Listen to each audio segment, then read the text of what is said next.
Hi, and welcome back to Football Made Simple.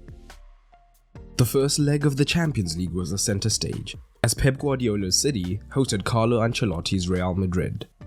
In the end, the first leg ended 4-3 to City, thanks to goals by Jesus, Foden, Bernardo Silva and De Bruyne, whilst the dangerous duo of Benzema and Vinicius did the damage for Los Blancos.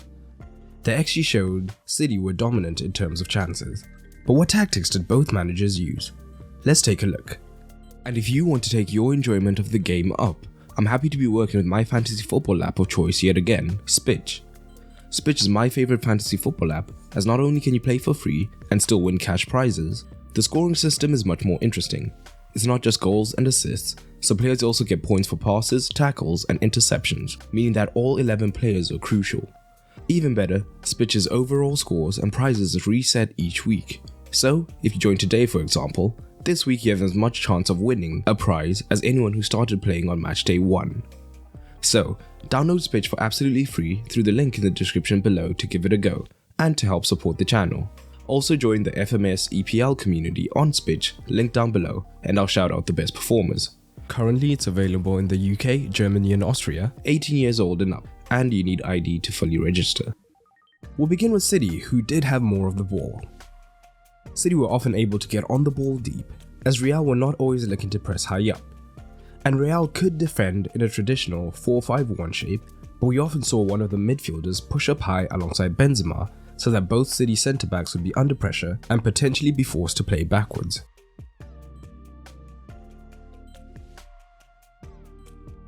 But Pep's use of his fullbacks was interesting on either side.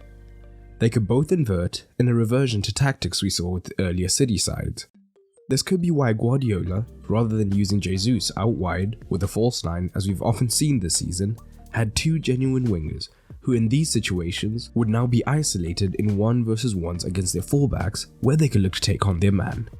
This was facilitated by Bernardo and De Bruyne initially pushing high up into the half spaces to force the Real fullbacks narrow so that the wingers could now receive.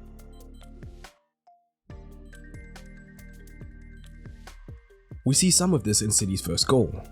Stones is initially inverted so Vinicius is narrow when defending, while De Bruyne and Bernardo are high in the half spaces.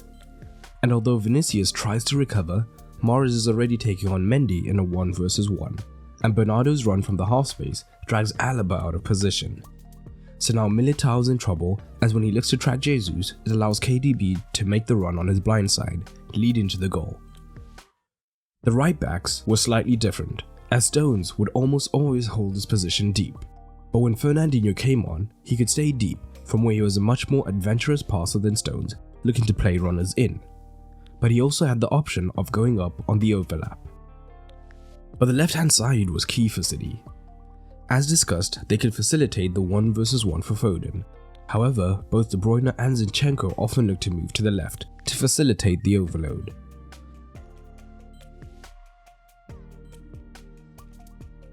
This would mean that City would consistently have 3v2s in this wide region.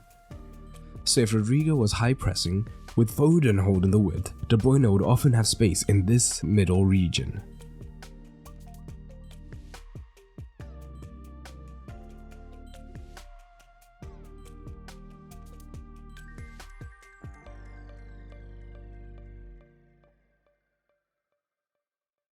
And in fact we see a combination of all of this for City's second. Both Zinchenko and Stones are inverted, and we see Zinchenko beginning to move wide to cause an overload with Foden and De Bruyne, who's also wide. Rodrigo is caught pressing higher up, so now when KDB drops into the previously discussed space, Carvajal follows him, meaning that Foden has space to receive over the top.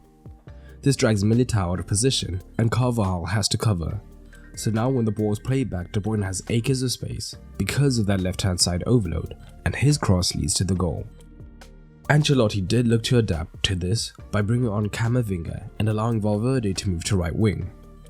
Valverde is a much more disciplined defensive player, so he would often drop deep into the right wing back position to form a back five for Real when they were defending. This would prevent them from being overloaded as much on the left hand side, and Real could now also look after the men in the half spaces more effectively. But what happened when Real were in possession? City for the most part looked to defend in a 4-4-2 with KDB and Jesus. and this might have caused concern for City as they would be potentially overloaded in the midfield, but for the most part they handled this for a few reasons. At times, the front two would look to sit deeper on Kroos so that things were effectively evened up in the midfield. However, Real also built with Kroos as a single pivot, and for the most part Modric and Valverde were pushed extremely high up the pitch, so at times Kroos was isolated, so that City could afford to push an extra midfielder to press him. As Kroos' support was so high up, they were difficult to find under pressure. This made Kroos much less effective than he usually is.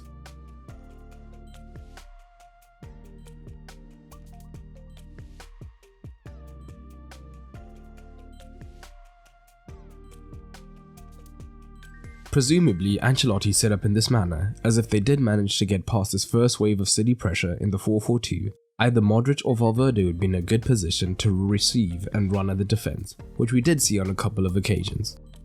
But for the most part, Modric began to have to drop deep to assist Kroos in the build-up, to get out of sticky situations.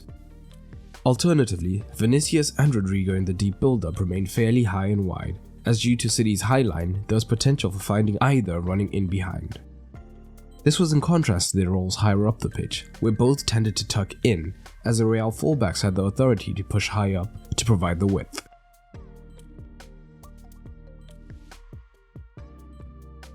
Down the right in particular, Foden could be caught defending too narrow, so there was often an opportunity to overload the left back, but Real could not make the most of it.